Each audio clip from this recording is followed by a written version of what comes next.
After the brutal war between Russia and Ukraine, the world's attention shifts to the Pacific, where a silent confrontation between the US and China is escalating by the second. No gunfire, yet every radar ping carries the risk of war. And this time, it happened at 4:37 a.m.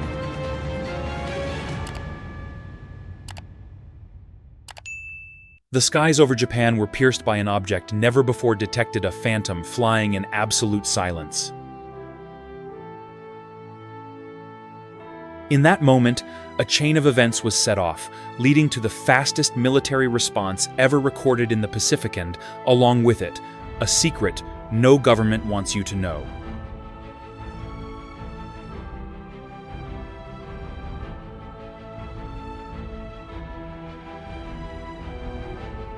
If you want to follow every strategic move in the silent standoff between superpowers, subscribe to the channel today.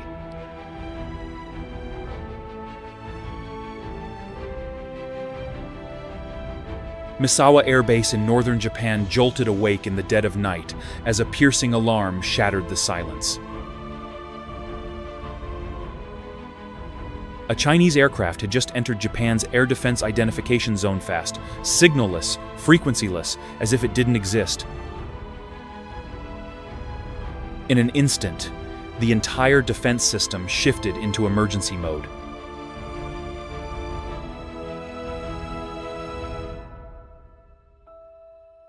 F-16 pilots from the U.S. Air Force, stationed at the base part of the Rapid Response Unit, immediately sprang into action, with half the weapons already loaded. Sirens blared non-stop. Commanders rushed out of the control center. Tension surged through the entire defense line like an electric current. Time was no longer measured in minutes but in heartbeats.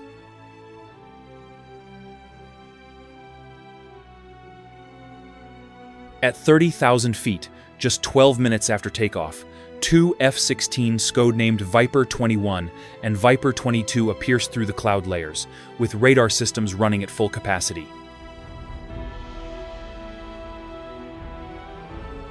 There was no room for gut instinct now. This was tactical pursuit.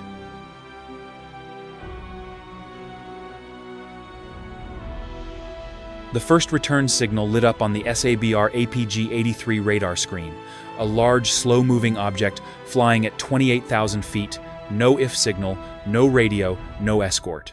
A massive white wall drifting silently through the sky.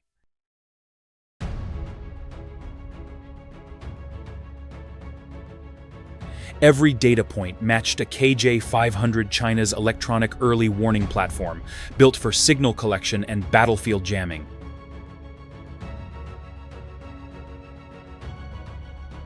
In the cockpit, the pilot gripped the controls tightly, the pressurized airflow and subtle vibrations of the fuselage pulsing through his fingertips.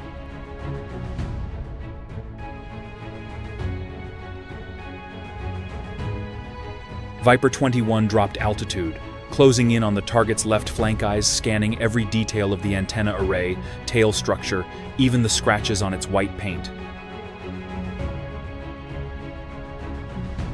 Viper 22A held a defensive distance on the right. This was no longer a pursuit. This was the assertion of airspace control. The enemy's silence did only one thing: tighten the blade, pressed against the invisible border.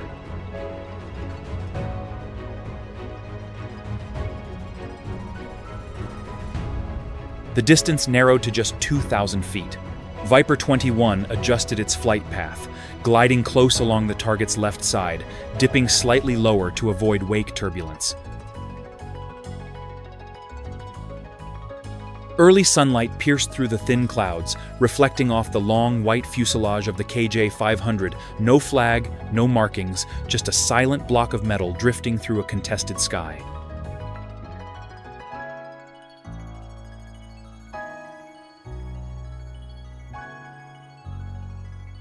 Inside the cockpit, the US pilot lowered his visor, raised his hand, and delivered the NATO standard hand signal.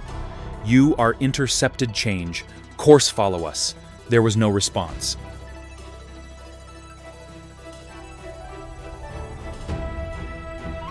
Not because they didn't understand, but because they chose not to answer.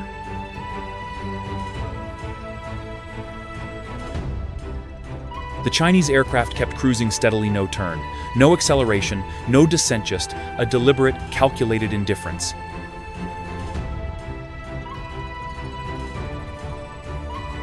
Every passing second was an unspoken question. Is this provocation or surveillance? The prolonged silence became an invisible pressure, pressing in on the cockpit like the roar of jet engines, screaming inches from the ear.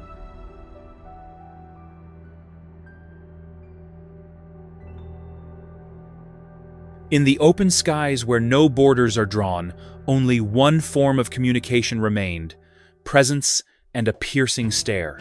And that is the most dangerous thing of all, when everything is said, and no one has to speak a word.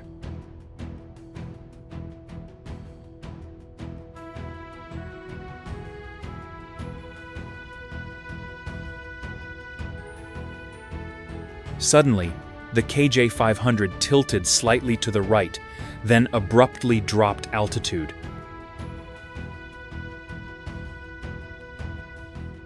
In less than 7 seconds, it descended from 28,000 to 24,000 feet, a move that didn't fit any known pattern of standard reconnaissance behavior.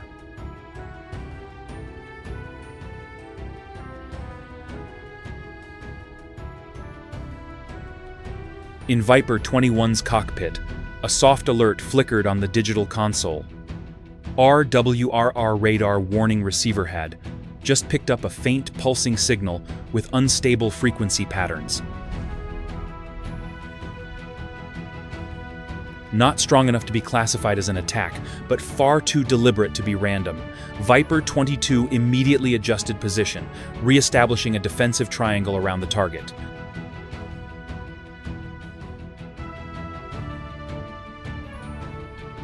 On the ECM panel, a warning light blinked.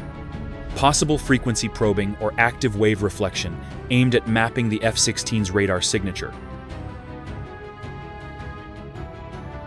The air grew heavier. The roar of the F-100 engine behind thundered in the pilot's ears, shaking the entire airframe. Beneath the calm layer of clouds, a silent electronic battle was unfolding.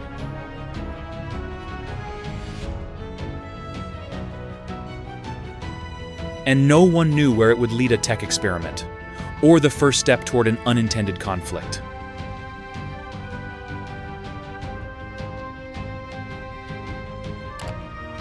As the KJ-500 began a slow turn toward the southeast, it seemed the mission was over.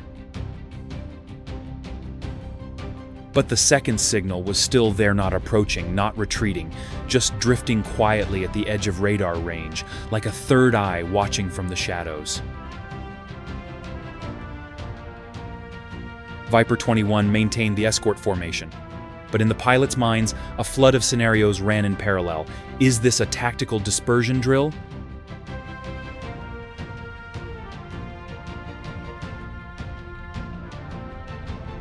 Command Center ordered all real-time data to be transmitted back to Besievery tilt angle, every pulse frequency, every millisecond of communication delay. No one dared to draw conclusions, but everyone understood. This was no longer just close flying, this was strategic calculation.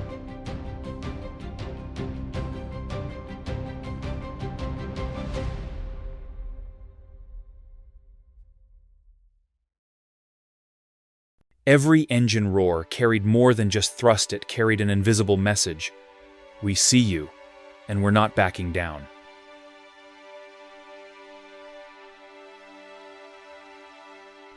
By the 23rd minute, the second signal vanished without warning.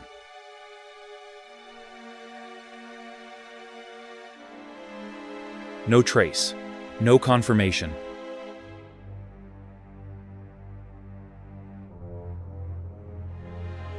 Only the quiet sky remained, and the unmistakable sense that today's standoff was just a small chapter in a much larger rehearsal.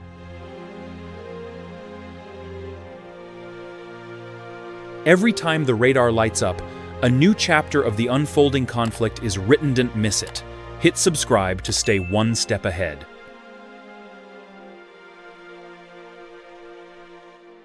On the way back, the cockpit was silent, but the tension hung thick, like a steel wire pulled tight.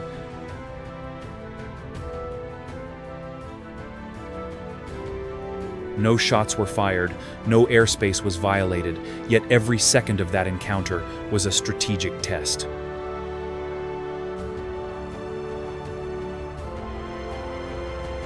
From radar to ECM, from response time to escort distance, every detail was logged, analyzed, and compared.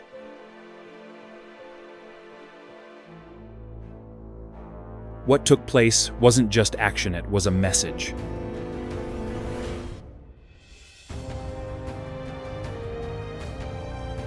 And if someone out there is counting the minutes, then the question is no longer if it will ignite, but when.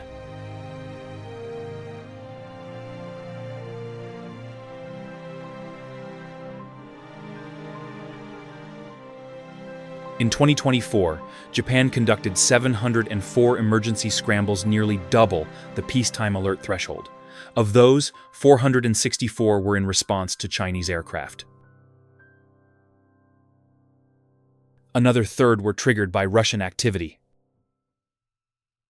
No one crossed any official lines, but everyone was skimming the edge, deliberately brushing against radar layers, probing frequency bands.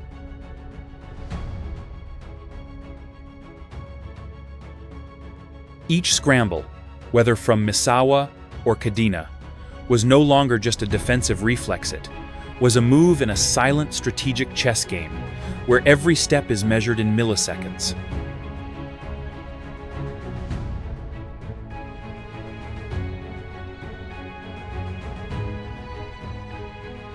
Aircraft like the KJ-500 or Y-9 aren't flying out to check the weather.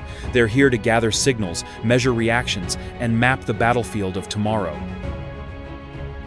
And when F-16S or F-15S show up, it's not just a response, it's a reminder. We're still here, watching every move. The real threat isn't in how many times they scramble, it's how normal those scrambles are becoming. Because once the unusual starts to feel routine, the line between warning and open fire begins to blur with every turn of the propellers.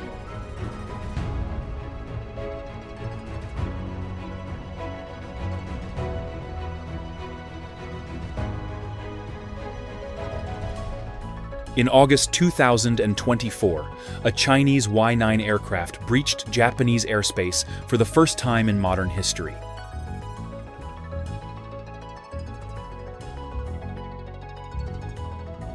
It lasted only 2 minutes, but it was no longer an exercise or a probe, it was a deliberate crossing of the line. 1 month later, it was Russia's turn to violate.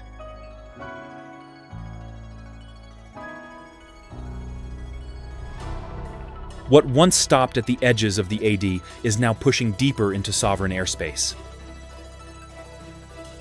Radar alerts are no longer just part of training protocols, they're the pressure points of a programmed escalation. Inside the command center, air defense algorithms are being updated by the minute.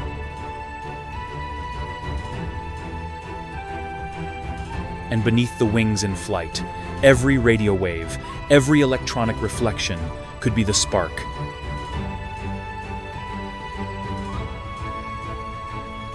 All it takes is one sync error, one misread signal, or one radar ping off course, and war will no longer stay on the simulation map.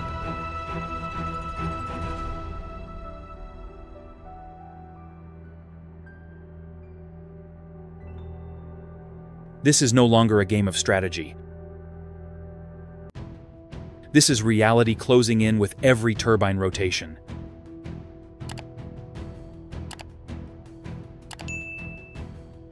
And when fifth-generation jets like the F-35 begin replacing F-16s at Misawa in 2026, the skies will grow even more crowded, and the Pacific may no longer stay quiet for much longer.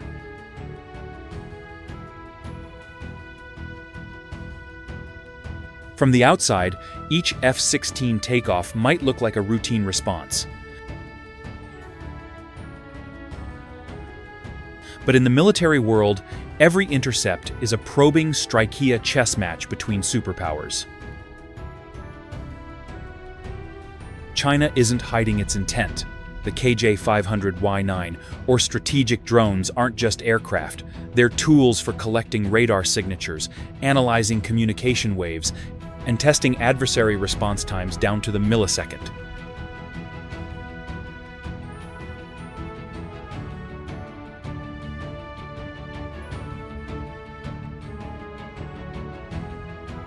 The US isn't standing by either. They respond with presence just with fighter jets, but with submarines, reconnaissance satellites, and joint military drills with Japan, South Korea, and Australia.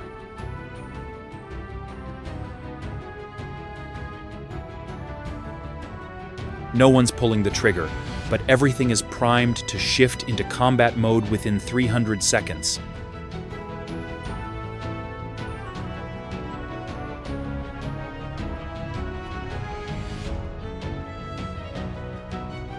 When fighter jets skim the edges of strategic borders, radar echoes roar like thunder beneath the skin. The tension isn't in the action, but in the waiting.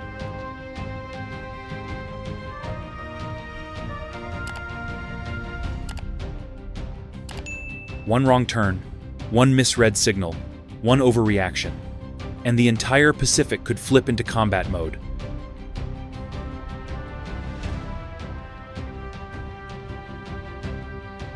In this silent war, the first to slip won't get a chance to correct their next move.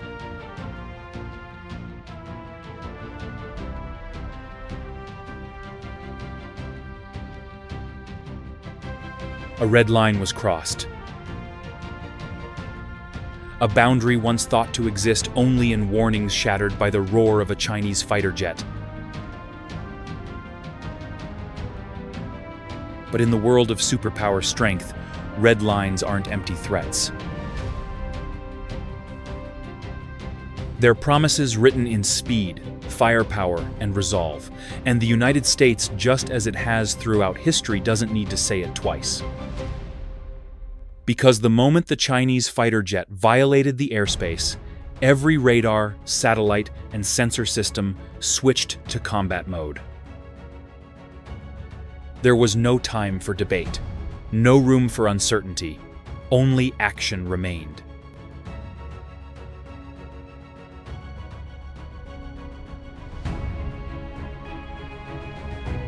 The response came instantly. Not a diplomatic statement, but the sharp roar of an F-22 engine taking off. Not a declaration, but overwhelming presence in the sky. Strategy wasn't about numbers, it was about capability and precision.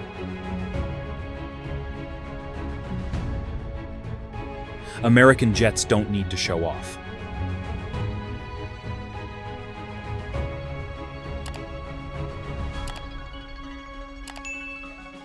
This wasn't the first time, and it certainly won't be the last.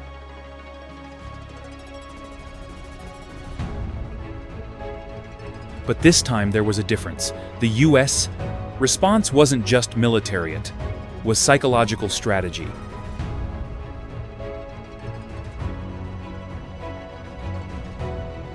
A cold reminder that the Pacific isn't a free playground. It's a chessboard where every move is calculated down to the second.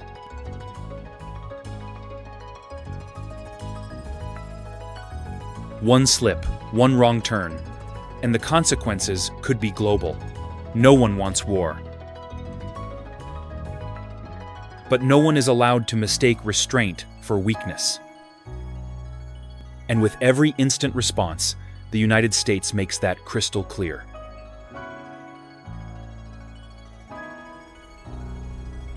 In a world where every movement is tracked by satellites, where even the smallest heat signature on the ocean's surface could signal the start of a war, reflex is the ultimate power.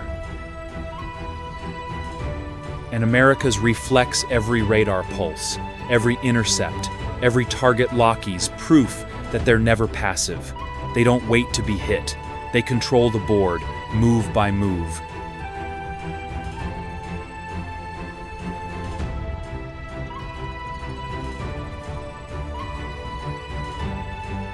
So the question isn't whether the US will respond.